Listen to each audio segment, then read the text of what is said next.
Imagine waking up one morning and everyone you know has vanished. No bodies, no signs of struggle, just silence. This isn't a horror movie. This actually happened in 1590. An entire colony of 117 men, women and children disappeared without a trace from Roanoke Island. The only clue? One word carved into a tree: Croatoan. For 400 years, historians have been scratching their heads, creating wild theories about what happened. Some say aliens took them. Others believe they were massacred. But today, after centuries of mystery, we finally have the answer. Trust. Let me take you back to August 1590. Governor John White just finished a long, dangerous journey across the Atlantic Ocean. He was tired, hungry, and desperate to see his family again. You see, John had left Roanoke Island 3 years earlier to get supplies from England. He left behind 117 people, including his daughter Eleanor and his granddaughter Virginia Dare, the first English baby born in America. As his ship got closer to the shore, John's heart was racing with excitement. Couldn't wait to hug his family and see how much his granddaughter had grown. But something felt wrong, really wrong. The island was way too quiet. There were no people running to greet the ships. No smoke rising from cooking fires. No children playing on the beach. Just ... silence. When John and his crew finally stepped onto the island, their excitement turned into confusion and then into pure horror. The entire settlement was empty. Houses were still standing, but they looked abandoned for a long time. Grass was growing through the floorboards. Spider webs covered the doorways. Personal belongings were scattered everywhere, like people had left in a huge hurry. John searched every house, calling out names of people he knew. Eleanor, Virginia, where are you? His voice echoed through the empty village, but nobody answered back. His daughter was gone. His granddaughter was gone. Every single person had vanished into thin air. What? But then, something caught his eye. On a wooden post near the entrance of the fort, someone had carved a single word: Croatoan. There was no cross above it, which was important. You see, before John left 3 years ago, they had made a plan. If the colonists had to leave because of danger, they would carve a cross above their message. But there was no cross here. What did that mean? Were they safe? Were they in trouble? John's mind was spinning with questions. Did they go to Croatoan Island, about 50 miles south? Were they taken by force? Did they leave on their own? Why didn't they take their belongings? Where were the bodies if something terrible had happened? This mystery would haunt John White for the rest of his life. He tried to search for them, but bad weather and lack of supplies forced him to return to England. He never saw his family again. He died years later, still wondering what happened to the people he loved. And for the next 400 years, the disappearance of the Roanoke colony became America's oldest and greatest unsolved mystery. Until now. Before we solve this mystery, you need to understand why these people came to Roanoke in the first place. Because trust me, their reasons for being there make this story even crazier. Back in the 1580s, England was jealous. Really jealous. Spain was getting super rich by stealing gold and silver from the Americas. Spanish ships were crossing the ocean loaded with treasure, and the English king wanted a piece of that action. But there was a problem. England didn't have any colonies in the New World. They were late to the party. That's when a man named Sir Walter Raleigh came up with a brilliant idea. Well, he thought it was brilliant anyway. He convinced Queen Elizabeth I to let him start an English colony in America.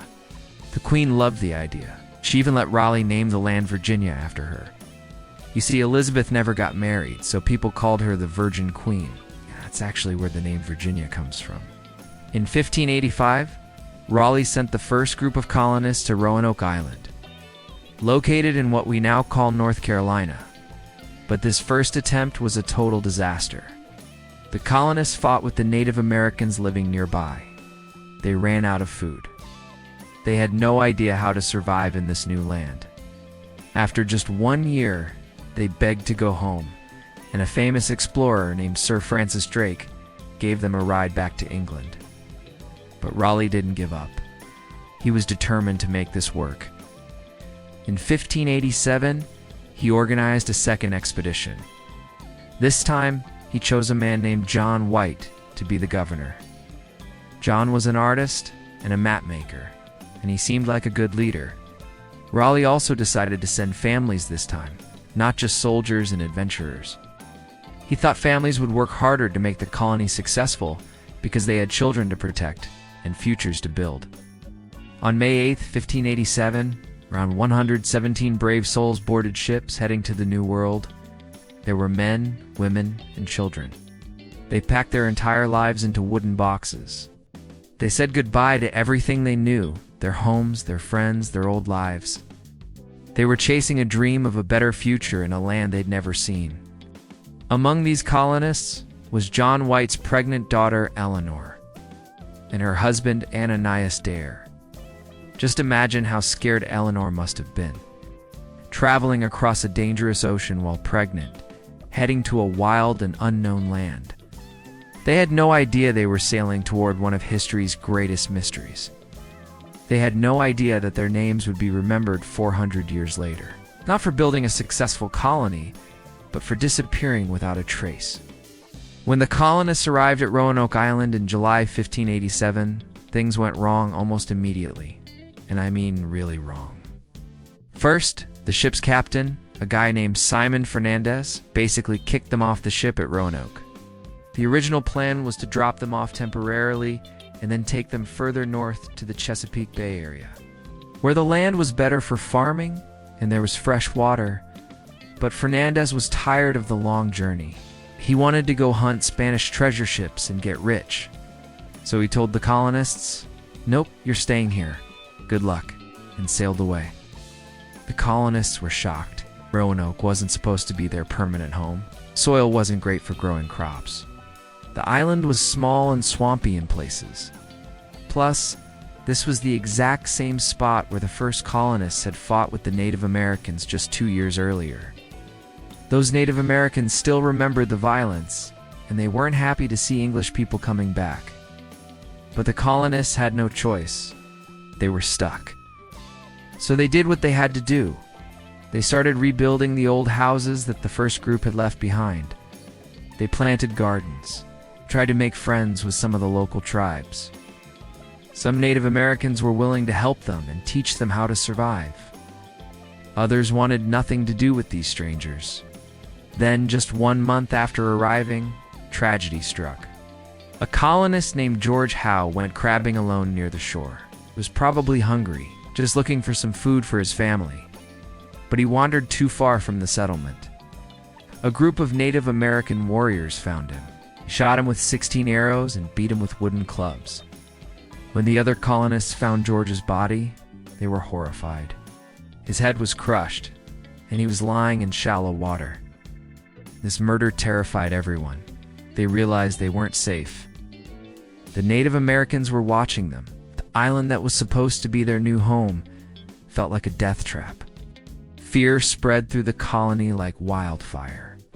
But there was also some hope during these dark times.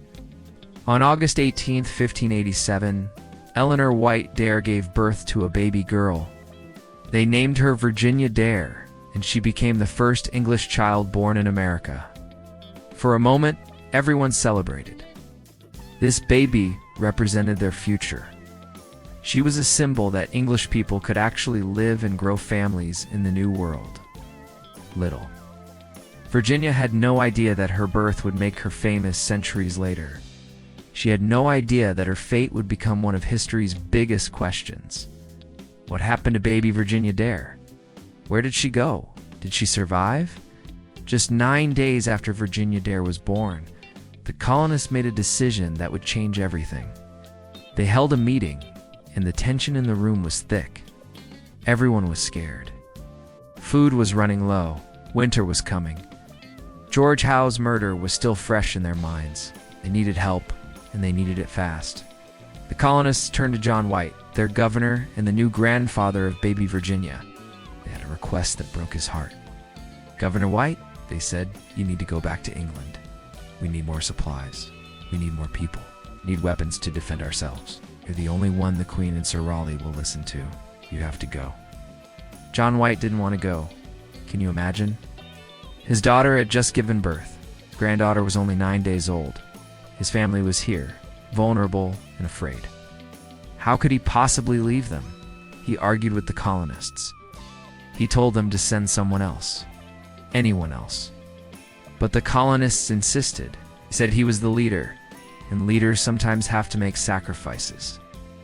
They promised him they would be fine. They told him they'd be waiting when he returned. They probably even promised to take care of Eleanor and Virginia while he was gone. Finally, with tears in his eyes, John White agreed. On August 27, 1587, just 27 days after arriving at Roanoke, he boarded a ship back to England. As the island grew smaller and smaller behind him, John must have felt like his heart was being ripped out of his chest. He was leaving behind everything he loved, trusting that he'd see them again in just a few months. Before he left, John made that important agreement with the colonists. If they had to leave Roanoke for any reason, they would carve the name of their destination into a tree or post. If they were leaving because of danger or an attack, they would carve a cross above the message. This way, when John returned, he'd know exactly where to find them. It seemed like a good plan. A simple plan. What could go wrong? Well, everything. Absolutely everything went wrong. John White had no idea that he wouldn't see Roanoke Island again for 3 whole years. He had no idea that when he finally returned, everyone would be gone. He had no idea he was saying goodbye to his daughter and granddaughter for the last time. As his ship sailed away from Roanoke, carrying him back across the Atlantic Ocean, the fate of 117 people was already being decided. The clock was ticking on one of history's greatest mysteries. And John White, the loving father and grandfather, could do nothing to stop it. John White thought he'd be back in a few months, maybe 6 months at most. He'd get the supplies, gather some more colonists, and sail right back to his family. Easy, right? Wrong. So incredibly wrong. When John arrived in England in November 1587, he immediately went to Sir Walter Raleigh to ask for help. Raleigh listened to his problems and agreed to send supply ships. John felt relieved. Finally, things were going to work out. 2 ships were prepared with food, tools, weapons, and other supplies the colonists desperately needed. In April 1588, John White boarded one of these ships, ready to return to his family. His heart was full of hope. He'd probably imagined hugging his daughter Eleanor. He probably dreamed about holding little Virginia, who would be almost a year old by the time he got back. But fate had other plans. Captains of these supply ships were greedy. Really greedy. Instead of sailing straight to Roanoke, they decided to attack French and Spanish ships to steal their treasure. This was called privateering, and it was basically legal piracy. The captains thought, why just deliver supplies when we can get rich? So they went hunting for treasure ships. Guess what? They found one. But the fight didn't go as planned. The Spanish ship fought back hard. John White's ship was badly damaged. Men were wounded. The ship was taking on water. They had to turn around and limp back to England for repairs. And John White was devastated. He was so close to returning home, and now he was being dragged back to England. He could only imagine how worried his family must be. Did they think he abandoned them? Did they think he was dead? Were they still alive? But the worst was yet to come. Just when John thought things couldn't get any worse, England went to war with Spain. King Philip of Spain was angry at England for many reasons, and he decided to invade. He sent a massive fleet of warships called the Spanish Armada to attack England. There were 130 Spanish ships carrying thousands of soldiers, all heading toward England's shores. Every single English ship was called to defend the country. Every sailor, every soldier, every weapon. Queen Elizabeth ordered that no ships could leave England. The entire nation was preparing for war. John White's plans to return to Roanoke were completely destroyed. He was stuck, completely and totally stuck. His family was across an ocean, possibly starving, possibly under attack, possibly dying. And there was absolutely nothing he could do about it. Days turned into weeks. Weeks turned into months. John watched helplessly as time slipped away. He was trapped in England while his loved ones faced unknown horrors in the New World. The war with Spain dragged on and on. England did manage to defeat the Spanish Armada in an epic naval battle in July 1588, but the conflict didn't end there. Spain was still angry. England was still on high alert. Ships were still needed for defense. And John White was still stuck watching precious time slip through his fingers like sand.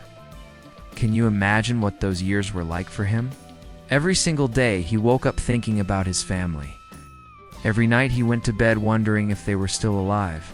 Was Eleanor okay? Was little Virginia growing up without knowing she had a grandfather who loved her? Were they hungry? Were they safe? The questions must have eaten him alive.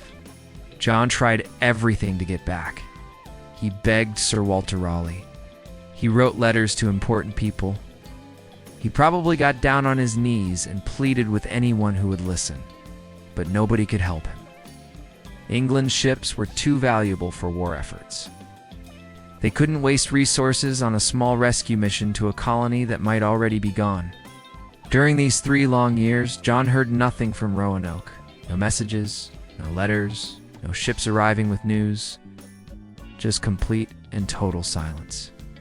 It was like the colony had fallen into a black hole.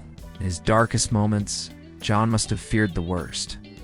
Maybe everyone was dead. Maybe Native Americans had killed them all. Maybe they starved to death. Maybe a disease wiped them out. But he couldn't give up hope. Hope was all he had left. He had to believe that his daughter was strong enough to survive.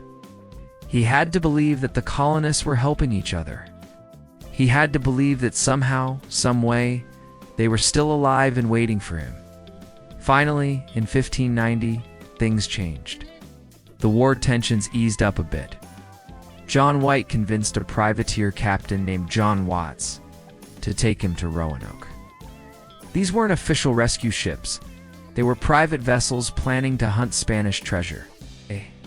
But John didn't care anymore. He would take any chance he could get. On March 20th, 1590, John White finally set sail for America again. It had been 2 years and 7 months since he'd left his family. Virginia Dare would be almost 3 years old now. Would she even recognize him? Would Eleanor forgive him for being gone so long? The journey across the Atlantic felt like it took forever. Every day on that ship was torture. John was so close, yet still so far away. Counted down the days, the hours, the minutes, until he would see Roanoke again. But nothing could prepare him for what he was about to find. Absolutely nothing. On August 15th, 1590, John White's ship finally reached the coast of North Carolina. After 3 years, 2 months, and 18 days, he was almost home. The Outer Banks came into view, and John's heart started pounding so hard he could hear it in his ears. Somewhere on those islands was his family. Somewhere out there, Eleanor and Virginia were waiting for him. At least, that's what he desperately wanted to believe. But something was wrong. The crew noticed smoke rising from Roanoke Island. At first, John felt a rush of hope. Smoke meant fire. Fire meant people. People meant his family was alive. They were cooking dinner or keeping warm. They were there waiting for him, just like they promised. But as they got closer, doubt crept into John's mind. The smoke looked weird. It wasn't coming from the settlement. It was coming from the wrong part of the island, from the woods. Why would the colonists be in the woods? Why weren't they at the fort? The ships couldn't land right away because it was getting dark and the waters were dangerous. John had to wait one more agonizing night. He stood on the deck, staring at that distant smoke, trying to convince himself that everything would be okay. Maybe the colonists had moved to a different part of the island. Maybe they'd built new houses. There had to be a reasonable explanation. That night, John and the crew did something to announce their arrival. They blew trumpets. They played English songs on their instruments. The music echoed across the dark water toward the island. They wanted the colonists to know that help had finally arrived. John imagined his daughter hearing those familiar English tunes and crying tears of joy. He imagined colonists running to the shore, waving their arms, shouting with happiness. But no one came. No one waved back. No one shouted. The island remained dark and silent, except for that mysterious smoke in the distance. The next morning, August 16, 1590, John White and his crew finally landed on Roanoke Island. The moment John's feet touched the sand, he felt sick to his stomach. The beach was empty, completely empty. There were no boats pulled up on shore, no fishing nets drying in the sun, no children's footprints in the sand. Nothing. They followed the smoke they'd seen the night before. When they reached the spot, they found the remains of a fire. But it wasn't a campfire or a cooking fire. The grass and trees had burned. It looked like a wildfire, not something made by people.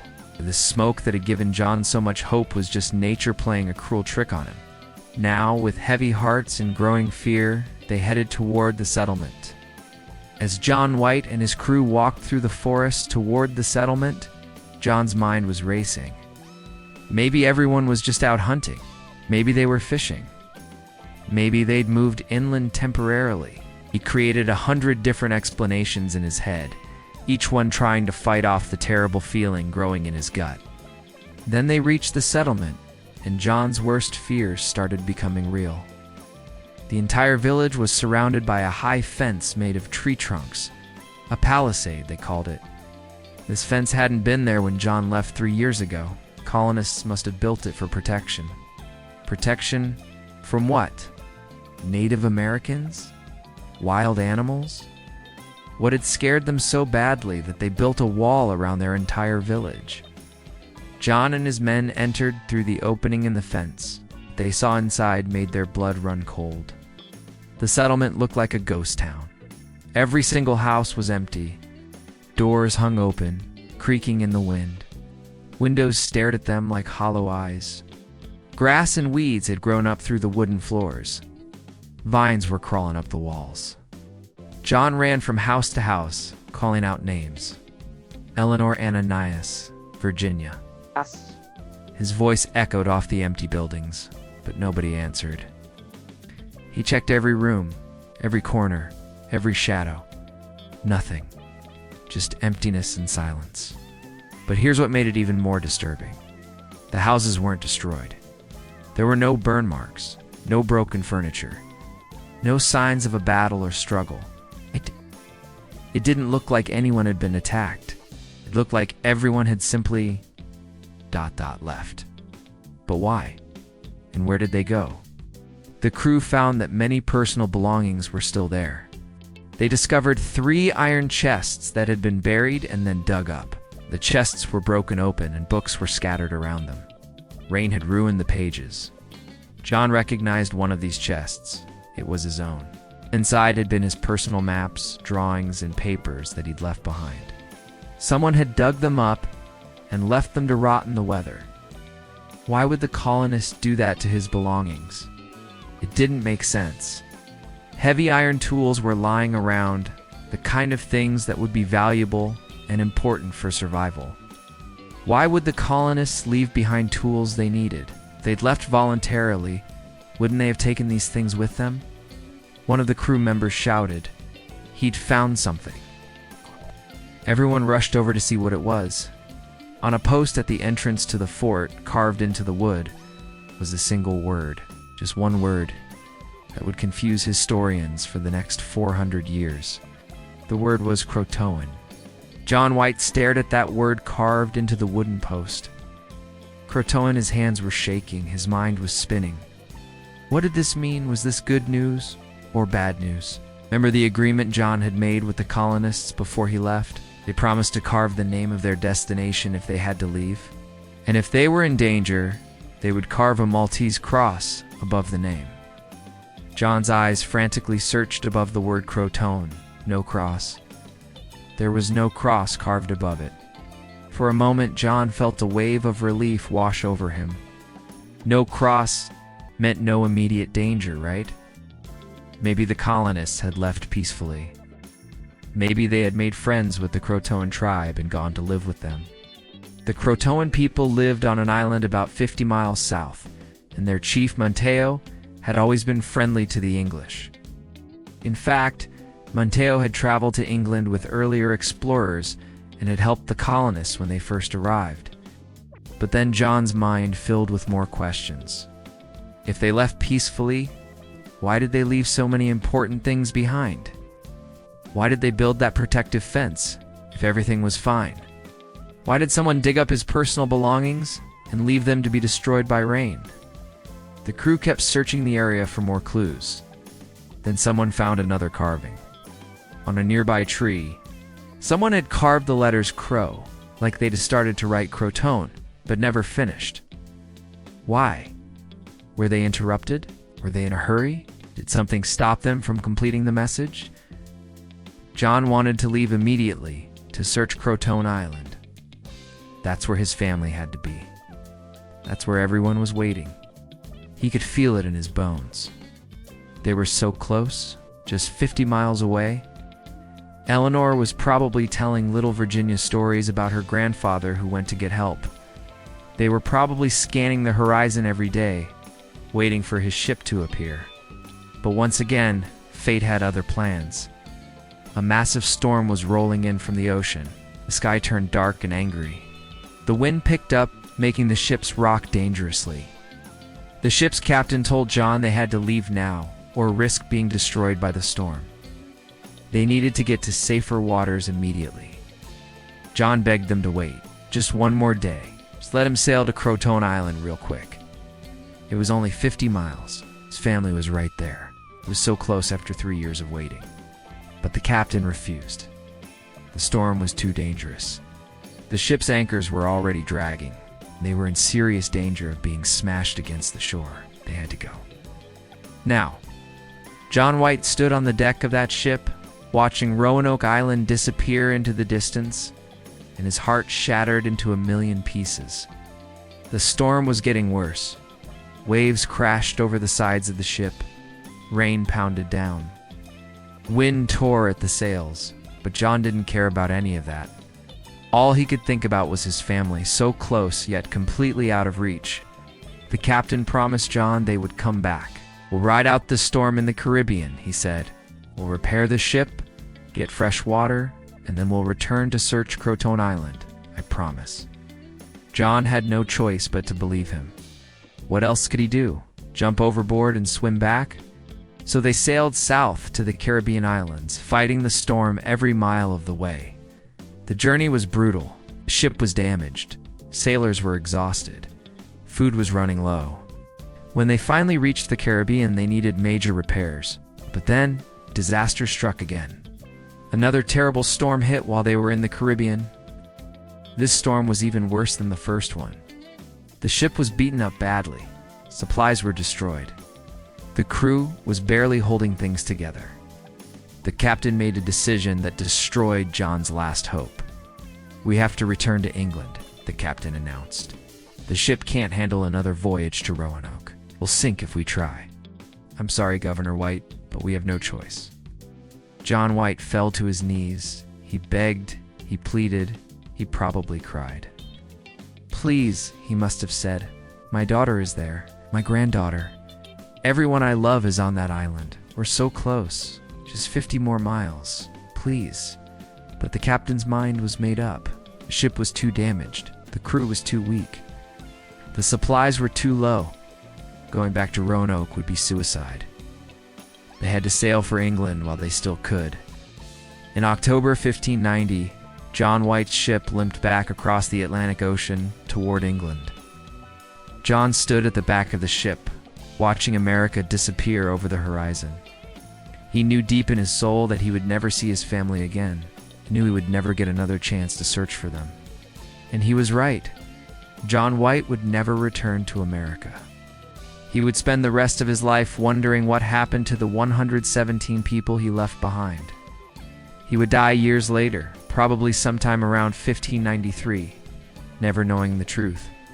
His last written words about the colony were filled with sadness. He wrote that he was leaving the search to the merciful help of the Almighty.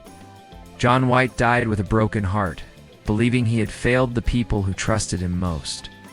After John White's failed rescue attempt, the mystery of Roanoke became the talk of England. Everyone had opinions about what happened to those 117 colonists. Sailors told stories in taverns. Scholars debated in universities. Even Queen Elizabeth asked questions, but nobody had real answers. Nobody knew the truth. Over the next 400 years, people came up with hundreds of theories. Some made sense. Others were absolutely crazy. Let's talk about the most popular ones, because understanding these theories will help you appreciate how shocking the real answer actually is. Theory number 1.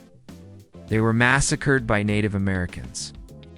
This was the most common theory for a long time. People believed that after John White left, the local Native American tribes attacked the settlement and killed everyone. They pointed to George Howe's murder as proof that the tribes were hostile. They said the colonists probably fought back, lost the battle, and were wiped out completely. But here's the problem with this theory. Where were the bodies? Where were the bones? Where was the evidence of a battle? When archaeologists searched Roanoke in later years, they found no mass graves, no skeletons with arrow wounds, no burned buildings, nothing. If there was a massacre, it left absolutely no trace, which seems pretty much impossible. Theory number 2.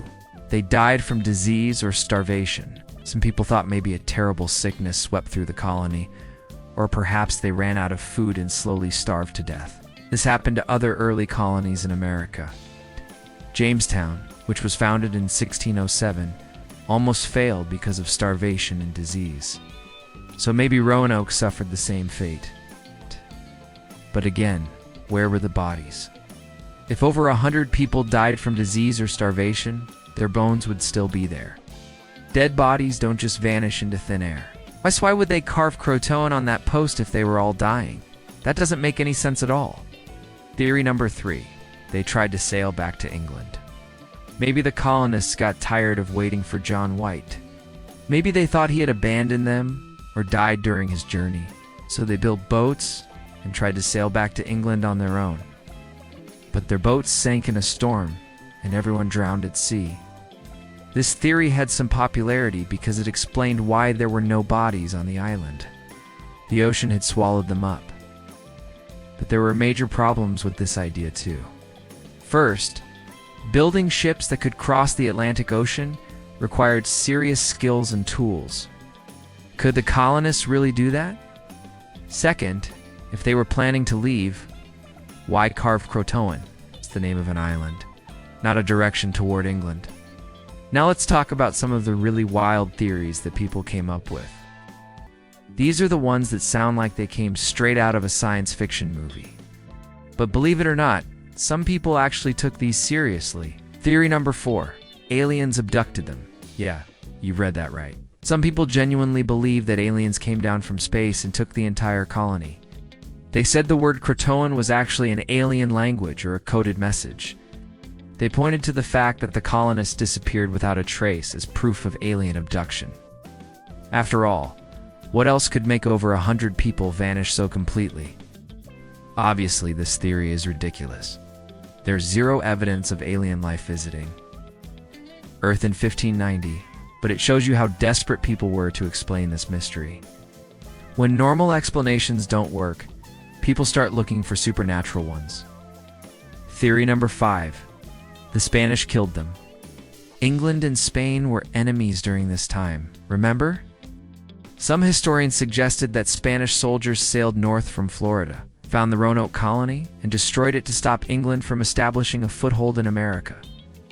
The Spanish were very protective of their territory in the New World, definitely had the military power to wipe out a small English settlement. This theory actually made some sense. Spanish records from that time do mention discussions about attacking English settlements. But once again, there's no physical evidence. No Spanish documents say, hey, we destroyed Roanoke. No weapons or Spanish artifacts were found at the site. It's just speculation without proof. Theory number 6. They were swallowed by a sinkhole. Some geologists proposed that maybe the ground opened up beneath the settlement, literally. Sinkholes can be huge and can swallow entire buildings. Maybe a massive sinkhole appeared and the whole colony fell into the earth, and then the hole closed back up. That would explain why there were no bodies or evidence left behind. But geologists who studied Roanoke Island said this was basically impossible. The island's geology doesn't support sudden, massive sinkholes. Plus, if the ground had opened up like that, there would still be evidence: disturbed soil, a depression in the ground, something. You can't hide a sinkhole big enough to swallow 117 people and all their buildings. Theory number 7. Time travel. Yes, seriously. Some people suggested the colonists somehow traveled through time. Maybe there was a time portal on Roanoke Island and everyone accidentally walked through it. Croatoan was supposedly a clue about when or where they went. This theory doesn't even deserve a serious response. It's just proof that when a mystery lasts 400 years, people's imaginations go absolutely crazy trying to solve it. For centuries, the Roanoke mystery seemed completely unsolvable. Historians argued back and forth, but nobody could prove anything. The island kept its secrets buried. Then, in the 1900s, something changed. Scientists and archaeologists started using new technology and methods to search for answers. And finally, after hundreds of years, real clues started emerging.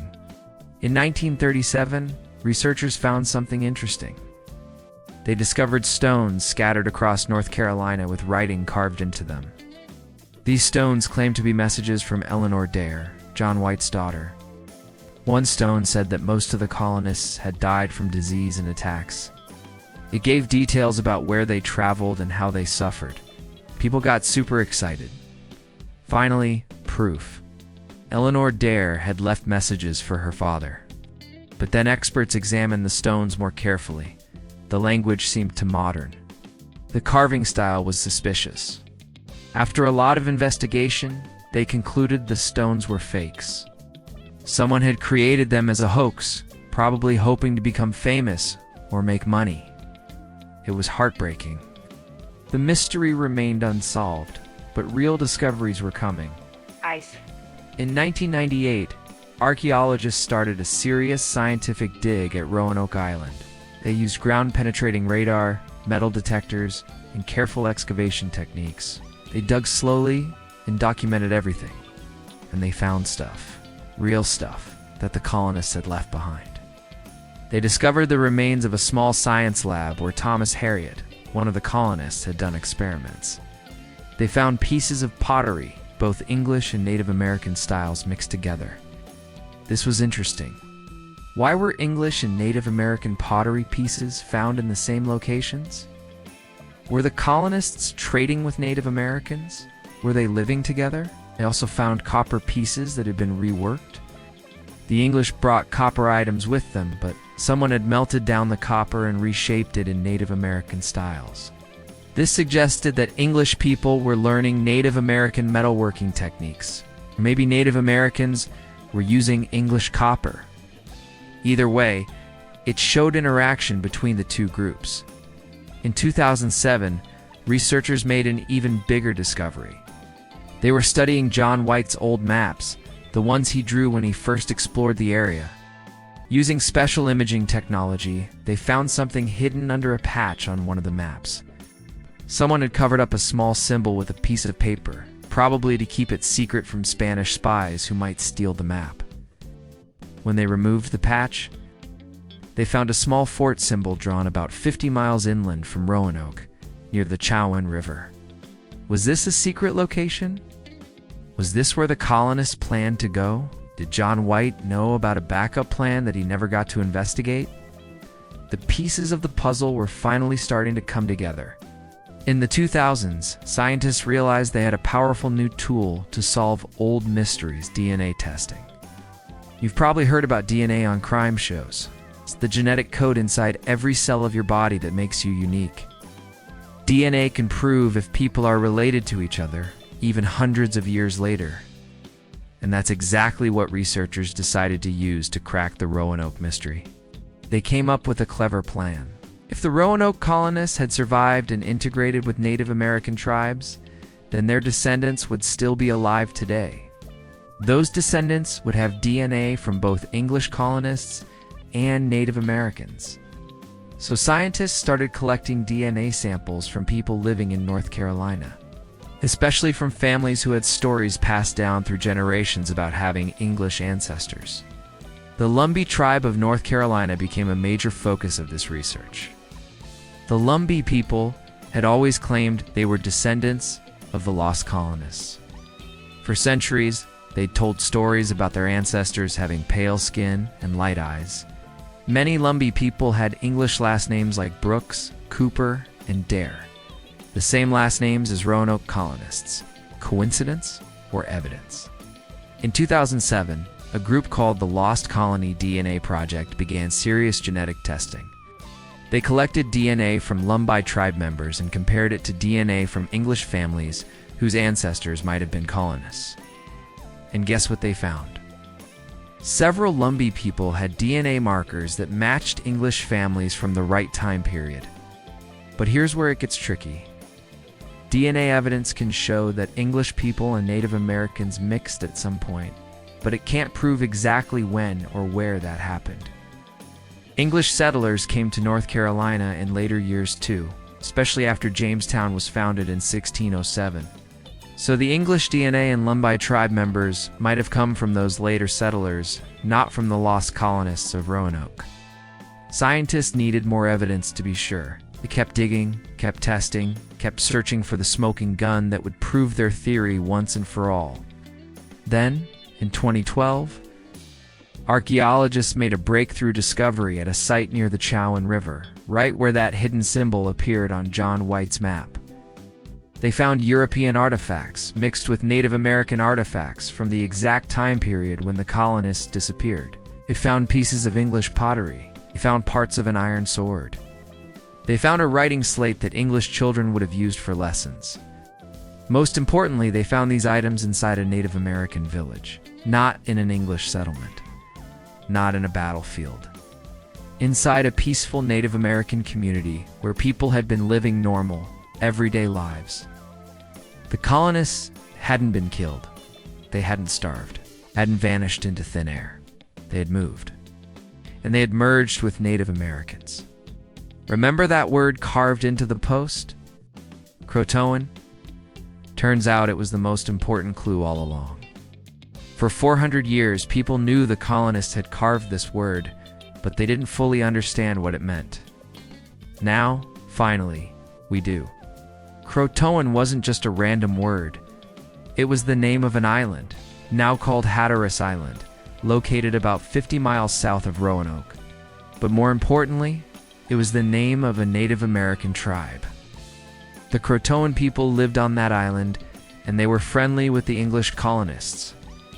Their chief Manteo had actually traveled to England with earlier explorers and had been baptized as a Christian. He was loyal to the English and wanted to help them succeed in the New World. In 1993, archaeologists started excavating on Hatteras Island, where the Croatoan tribe lived. What they found was absolutely incredible. They discovered a ring with a lion design, type of jewelry that was popular in England during the 1580s. They found English musket balls. They found copper pieces that had been reworked in Native American styles. They found glass beads that came from Europe. But here's the most amazing part. They found all of these English items buried in layers of soil that dated to the exact time. Period right after the colonists disappeared.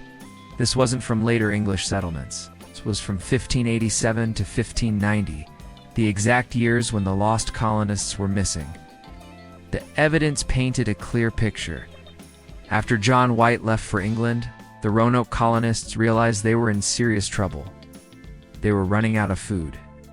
The local tribes near Roanoke were hostile after the George Howe murder. Winter was coming. They needed help desperately. So they made a decision. They would leave Roanoke and travel to Croatoan Island to live with Manteo and his tribe. Manteo had always been kind to them. He spoke English. He understood their ways. His people knew how to survive in this land. It was their best chance, maybe their only chance, to stay alive. Before they left, they carved Croton on the post, just like they'd promised John White. They didn't carve a cross because they weren't leaving under attack. They were leaving by choice, to save themselves. They probably thought John would return soon, see the message, and come find them on Croton Island. They packed up what they could carry. They probably loaded boats with supplies. Then they said goodbye to Roanoke Island and sailed south toward their new home. They had no idea that John White would arrive just weeks or months after they left. They had no idea he'd be forced to turn back before reaching them. They had no idea their decision would create a 400-year mystery. So what happened when the colonists reached Croton Island? How did English farmers and craftsmen adapt to living with a Native American tribe? This is where the story gets really fascinating because the evidence shows they didn't just survive, they actually thrived. When the colonists arrived at Croton Island, Manteo and his people welcomed them. This wasn't like other encounters between Europeans and Native Americans, which often ended in violence. The Croatoan tribe saw the English as potential allies and trading partners. The English colonists, desperate and humbled by their struggles, were finally willing to learn from the Native Americans instead of trying to conquer them. The two groups started living together and sharing knowledge. The Croatoan people taught the English how to grow corn, beans, and squash the three sisters that Native Americans had been cultivating for centuries. They showed them how to fish using weirs and traps. They taught them which plants were safe to eat and which ones could be used as medicine. They showed them how to hunt deer and how to track animals through the forest. In return, the English shared their knowledge too. They had metal tools that were much better than stone tools. They had different farming techniques. Some colonists were skilled craftsmen who could work with copper and iron. Others knew about European building methods. This exchange of knowledge benefited both groups. Archaeological evidence shows that the two cultures started blending together. English pottery styles began showing Native American decorations. Native American pottery started being made with English techniques. Copper items were melted down and reshaped. People were combining the best of both worlds. And then something even more significant happened. They started forming families together. English men married Croatoan women. English women married Croatoan men. Children were born who were half English and half Native American. These children grew up speaking both English and the Croatoan language. They learned stories from both cultures. They practiced traditions from both peoples. Think about little Virginia Dare, the first English baby born in America. She would have been about 3 years old when they moved to Croatoan Island. She probably grew up playing with Native American children, learning their language, eating their food, and adapting to their way of life. By the time she was a teenager, she might have barely remembered Roanoke. Croton was her home. These people were her family. Over time, the line between English colonists and Croatoan Native Americans started to blur.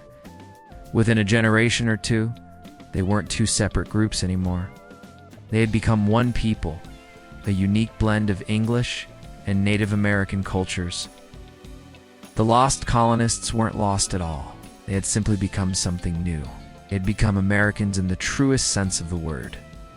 Here's where the story gets even more complicated, because not all 117 colonists went to Croton Island. Recent evidence suggests that the group actually split up. Some went south to Croton, but others went in a completely different direction. Well, this changes everything we thought we knew about the mystery. Remember that hidden symbol on John White's map near the Chowhoon River? That wasn't just a random mark.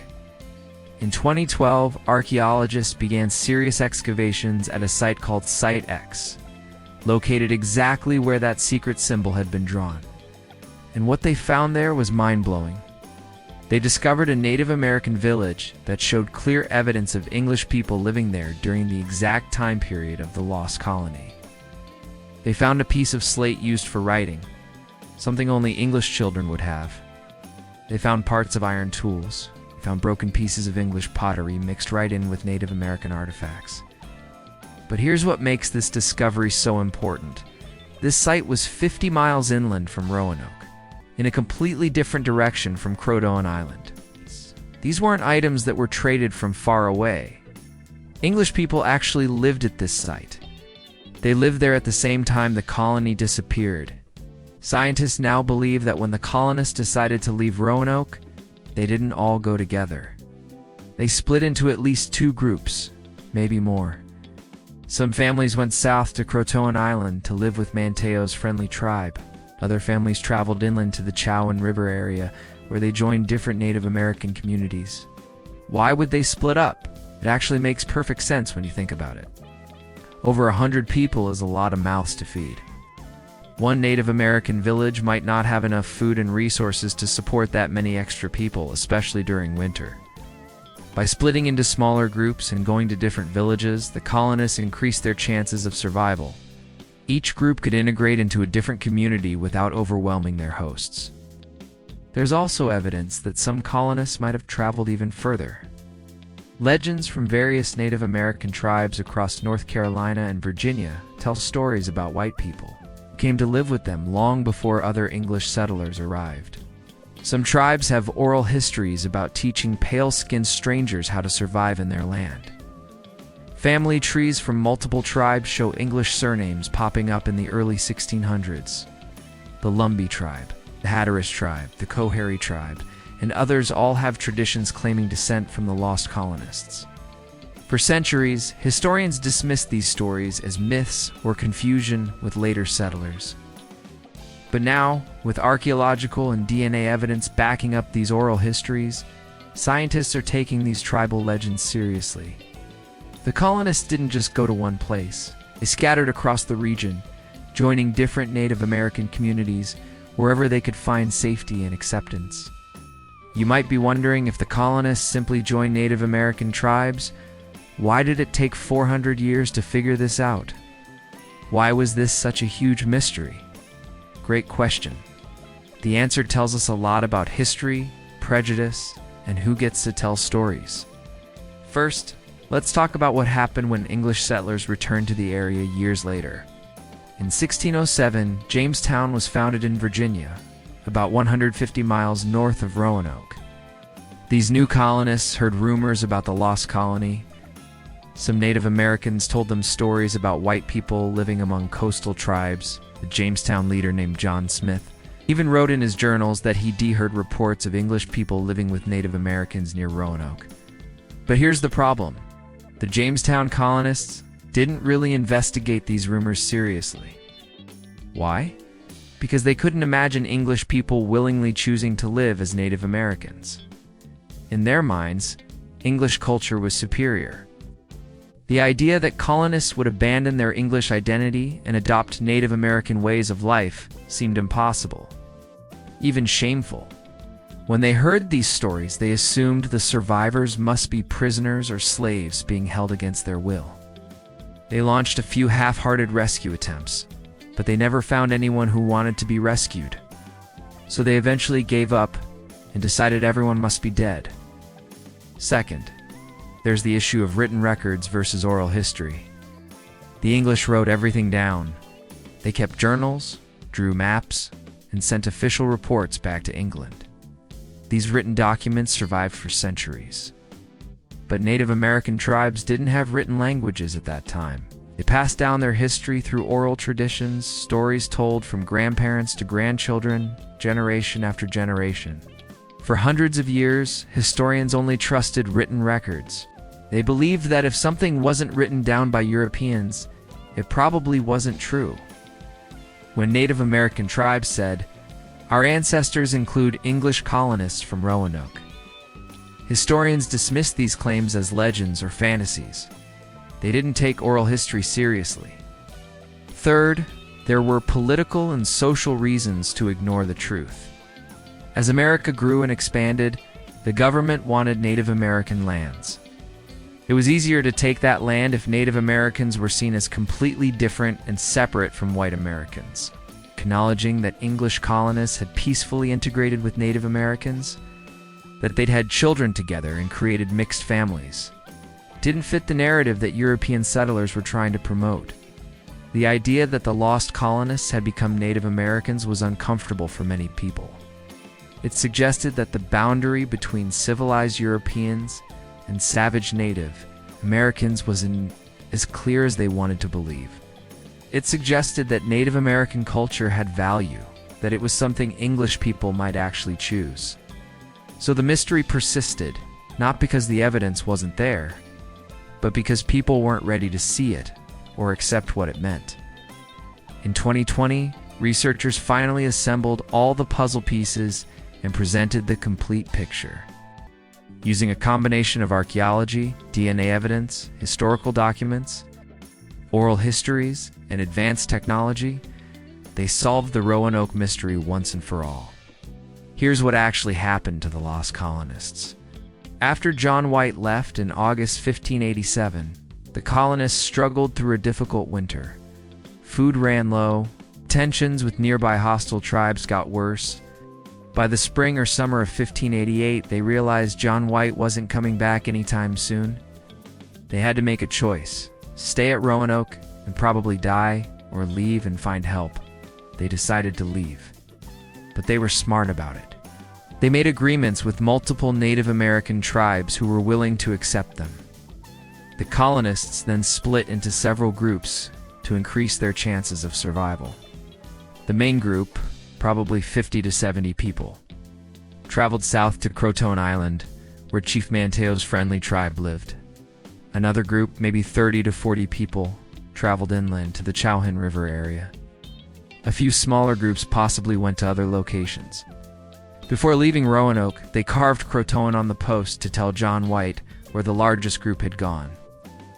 They didn't carve a cross because they were fleeing from immediate danger. They were making a planned, strategic move to save themselves. Once integrated into Native American communities, the English colonists adapted quickly. They had no choice. It was adapt or die. Within just a few years, they were wearing Native American clothing, eating Native American food, speaking Native American languages, following Native American customs. Their children grew up fully immersed in Native American culture. Over the next few generations, the English and Native American bloodlines mixed completely. By 1650 or 1700, there were no pure English descendants left, only Native Americans with some English ancestry. These mixed heritage people identified primarily as Native American because that est the culture they lived in and the identity that made sense for their lives. When later English settlers arrived and asked about survivors from Roanoke, the Native Americans they spoke to were actually descendants of those colonists. But these descendants didn't identify as lost English colonists anymore. They were Croatoan, Lumbee, Coharie, and other tribal members. The English blood in their veins was just one part of their complex heritage. The physical evidence backs up this conclusion perfectly. English artifacts found at Native American village sites from 1590 to 1610. DNA markers showing English ancestry in modern tribal populations. Oral histories from multiple tribes telling the same basic story. John White's hidden map showing planned refuge locations. The word Croton carved without a cross. Everything fits together into one coherent explanation. The lost colonists weren't lost. They were found by friendly Native Americans who gave them a chance to survive and start over. So why does this story matter? Why should we care about 117 people who disappeared over 400 years ago? Because the true story of Roanoke changes everything we thought we knew about early American history. It challenges us to rethink our assumptions and see the past in a completely different way. First, this story proves that cooperation between Europeans and Native Americans was possible. We are often taught that conflict and violence were inevitable when these two cultures met. But Roanoke shows us a different path. One where desperate English colonists and compassionate Native Americans worked together, shared their knowledge, and built families together. They proved that cultural differences didn't have to lead to war and destruction. Second, the Roanoke story reminds us to listen to voices that have been ignored. Native American tribes had been telling the truth about their English ancestry for centuries. They preserved these stories through oral traditions, passing them down carefully from generation to generation. Ow. But historians dismissed their claims until modern science proved they were right all along. How many other important truths are we missing because we do unlisten to indigenous peoples and their histories? Third, this mystery teaches us that identity is complex and fluid. The lost colonists didn't stop being human when they stopped being English. They adapted. They survived. They created new identities that combined the best of both worlds. Their story shows us that culture isn't something fixed and unchangeable. It is something living and evolving. What happened to Eleanor White Dare and her daughter Virginia? We'll never know their exact fates, but we can make educated guesses. They probably lived among the Croatoan people. Eleanor likely remarried, perhaps to a Native American man. Virginia grew up speaking English and Croatoan languages, learning to fish and farm using methods from both cultures. She probably had children of her own who carried both English and Native American heritage. Today, thousands of people living in North Carolina and beyond carry the DNA of those lost colonists in their bodies. Many don't even know it, but others, especially members of tribes like the Lumbee, proudly claim this heritage, see themselves as living proof that the colonists didn't fail, they transformed. Roanoke mystery was never really about finding bodies or discovering a tragic ending. It was about understanding survival, adaptation, and the creation of something new. Those 117 colonists who left England in 1587 seeking a better life didn't disappear into darkness. They walked into the light of a new culture, a new way of living, and a new identity. They became the first true Americans, not fully English, not fully Native American, but something beautifully unique that belonged entirely to this new land. And in that transformation, they found exactly what they'd been searching for all along: a home. The end.